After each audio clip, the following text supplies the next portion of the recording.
अल्लामा इकबाल ने शायरी का आगाज किस जुबान से किया था? पंजाबी।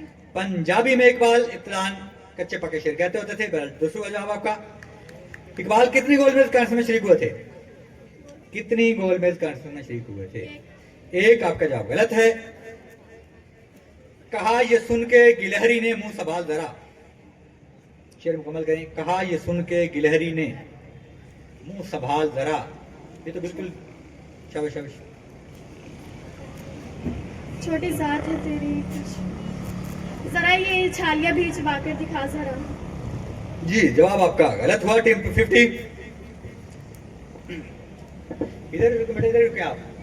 इन दो के सरकार के पास एक को आगे कर देना, क्योंकि तीसरी टीम इनकी नहीं है।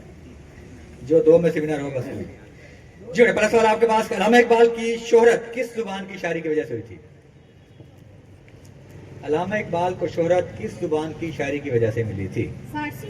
फारसी, शाबाश, आपका जवाब ठीक हुआ। नेक्स्ट वन इज, अल्लामा इकबाल की कायद आजम से मुलाकात कहाँ हुई थी? अल्लामा इकबाल की शाबाश, दूसरी गोल मेज कॉन्फ्रेंस में आपकी मुलाकात हुई थी। Team number 9, 33, 40। टीम नंबर 9, 33 और 40 आ जाए। तो शाही है परवाज है काम तेरा, ठीक है बेटा, आप तशरीफ रखें। नेक्स्ट टीम आ जाइए। तू शाही है परवाज है काम तेरा, तेरे आगे आसमान और भी है, तेरे सामने आसमां और भी हैं। ठीक हुआ, शाबाश। जी बेटा आप तशरीफ रखें, बस ये दे दे सर।